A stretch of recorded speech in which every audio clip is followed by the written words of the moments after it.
à entrer dans une parenthèse loin du tumulte et de ce qui brille sans réchauffer.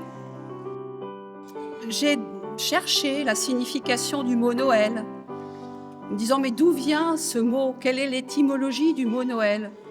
Le mot Noël apparaît au XIIe siècle et viendrait du latin natalis dies, signifiant jour de naissance. Et puis, une fois qu'on a dit ça, je me suis dit, mais nous, peu nous importe, nous, chrétiens, ce qui compte, c'est la célébration de la naissance de Jésus. Et chaque élément de la narration de sa naissance nous rappelle le message d'amour et de partage dans l'humilité. Chacun de nous, laissons-nous gagner par la joie et la douceur de Noël, qui n'est pas qu'une fête comme une autre. La naissance du Christ fait prévaloir l'amour du prochain, le partage. Avec les enfants, aujourd'hui, il nous est permis d'avoir ce moment de partage tout particulier. Aujourd'hui, nous faisons prévaloir pour Noël le partage en famille avec des amis, mais nous devons aussi le faire prévaloir avec les plus démunis et ceux qui n'ont pas de famille.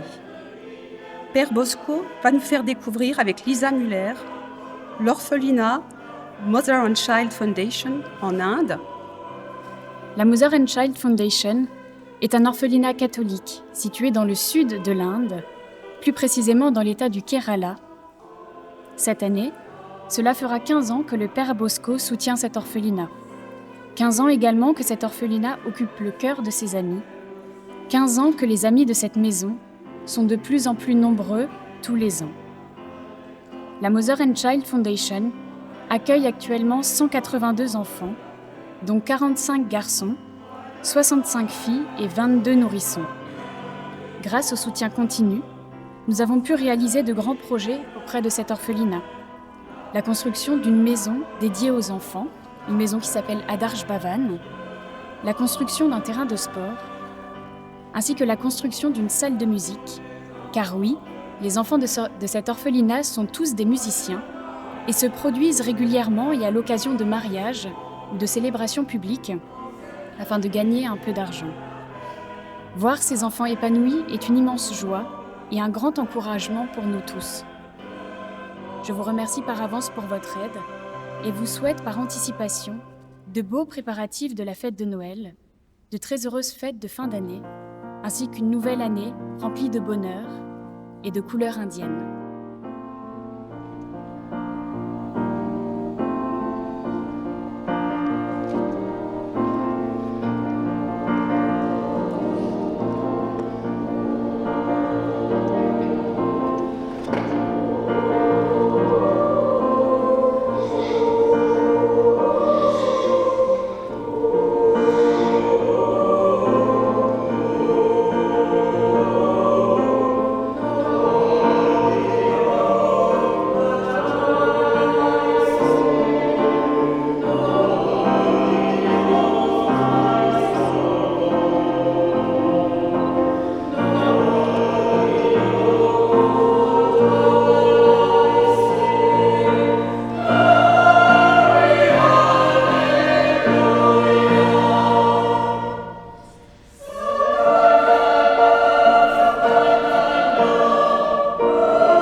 Samuel est un jeune chèvrier qui vit avec ses parents, Esther et Jacob. Il revient des champs avec ses chèvres. Il y a un comportement un peu étrange. Quel est ce petit sac qu'il essaye de cacher? Samuel! Jacob scrute les environs à la recherche de son fils. Visiblement énervé, il appelle maintenant sa femme. Esther, oui? Où est ton fils? Mon fils?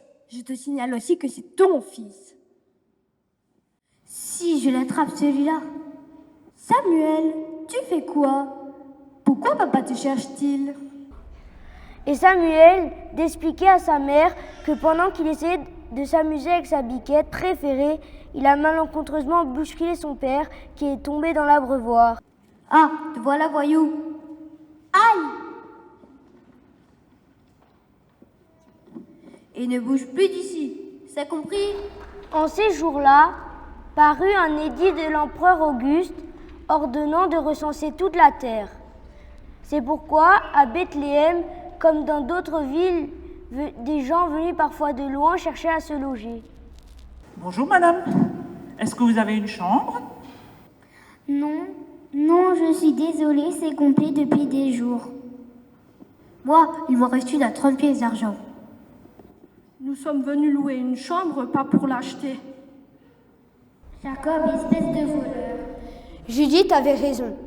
Ces gens qui avaient fait un long et pénible voyage étaient souvent obligés d'accepter la location, qui se présentait parce qu'ils n'avaient pas d'autre choix. Jacob, lui, profitait de cette situation. Que Dieu vous bénisse, chers voisins. Bonjour, Nathanaël. Nathanaël, un sage du lieu qui connaît bien les prophéties de l'Ancien Testament, apprend à ses amis la venue prochaine du roi des Juifs. Nathanaël, tu as trop d'imagination. Tu ne veux pas me croire, tu te souviendras de mes paroles lorsque tu auras vu le roi. Pauvre Nathanaël, je l'aime bien, mais il a plus toute sa tête. Jacob pense tenir le bon filon pour devenir célèbre et riche. Si le roi d'Israël est vraiment censé venir à Bethléem, alors sa chambre sera pour lui.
Je suis dans l'étable. Tu veux jouer? Non, je peux pas, je suis punie.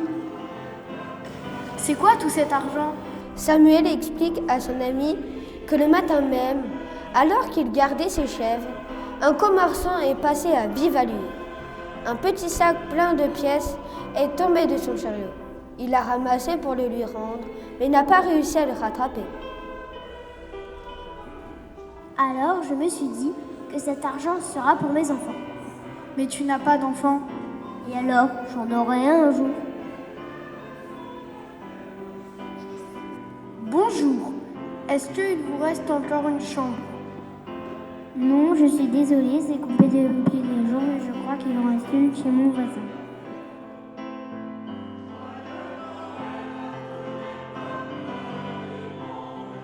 C'est vrai? Non, c'est réservé. Je payerai n'importe quel prix. 30 pièces d'argent? S'il le faut, oui. Ma femme doit se reposer. J'ai là un joli logement rustique, 100% nature. Ce logement typique n'était autre que l'étable avec son odeur caractéristique et de la paille en guise de matelas. Marie était enceinte et l'enfant allait bientôt venir au monde. Alors, ils acceptèrent. Jacob venait de gagner sa journée. Il fallait vite faire sortir Samuel de l'étable. Samuel? Oui?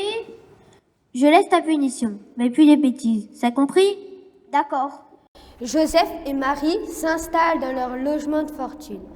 Marie a un visage très serein. Elle semble accepter cette situation incommode.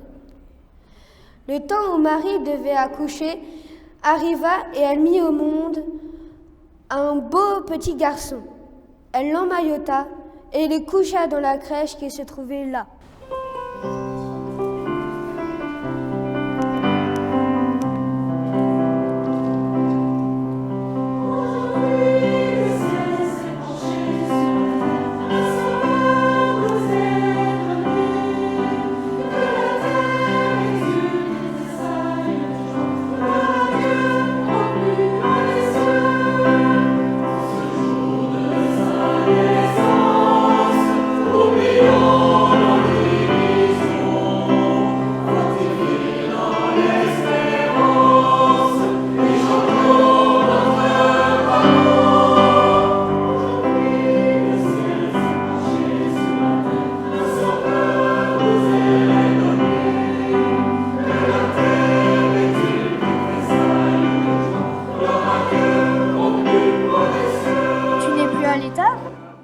Non, il y a un couple qui prend une étable pour un hôtel.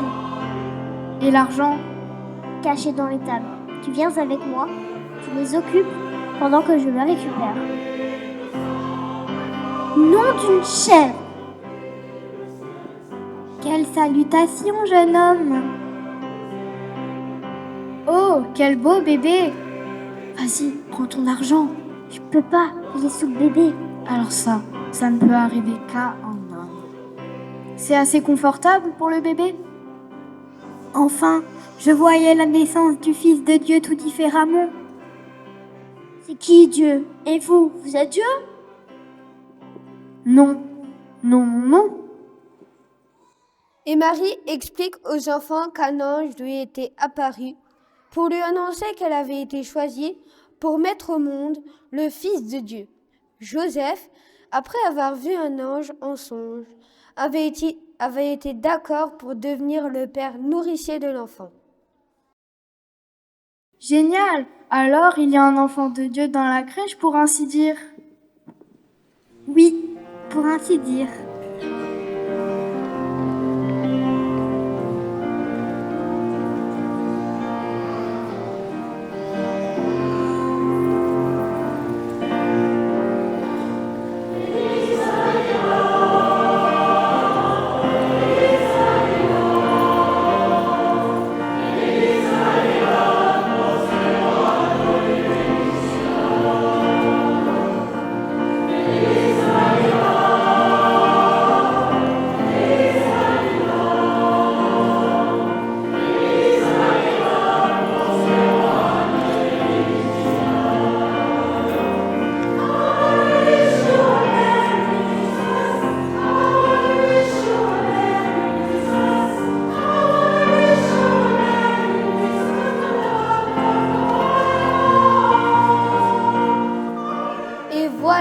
Des bergers s'avancent, précédés par une étoile qui les avait guidés jusque-là. Ils frappent à la porte de Jacob. C'est vous le papa? Le père de qui? Le papa du nouveau roi. Oui, c'est ici. Est-ce que tout le monde est devenu fou aujourd'hui? Un couple marié et un bébé? Des mages arrivent, ils lèvent les yeux vers le ciel. L'étoile qui les guidait était arrêtée au-dessus de l'étable. Ils frappent chez Jacob. Bonjour, nous sommes des mages venus d'Orient. Notre étoile s'est arrêtée ici. Y a-t-il quelqu'un dans cette étable? Oui, tout le monde est devenu fou aujourd'hui. Un couple marié et un bébé. Les mages entrèrent dans l'étable et s'agenouillèrent devant l'enfant en déposant leurs cadeaux, l'or, l'encens et la myrrhe. Nous sommes les seuls à ne pas avoir de cadeau pour Jésus.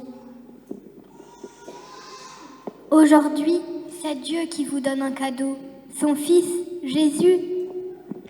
Oui, car Jésus est le plus grand cadeau d'amour que Dieu fait aux hommes.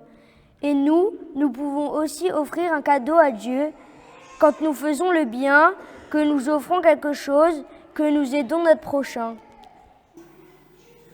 Oui, mais j'aimerais vraiment faire un cadeau pour Jésus. J'ai compris que cet argent était la chose la plus importante et que je n'ai pas besoin de cet argent. Tenez.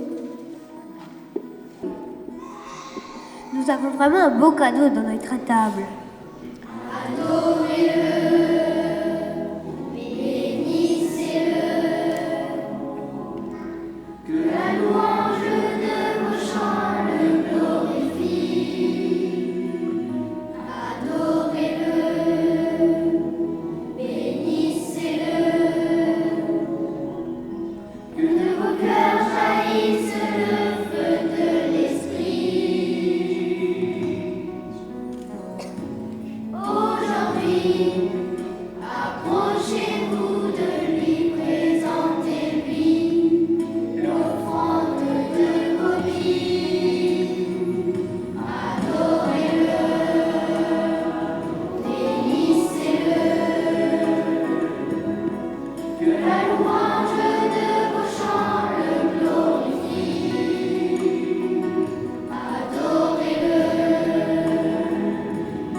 c'est le cadeau de ma dernière.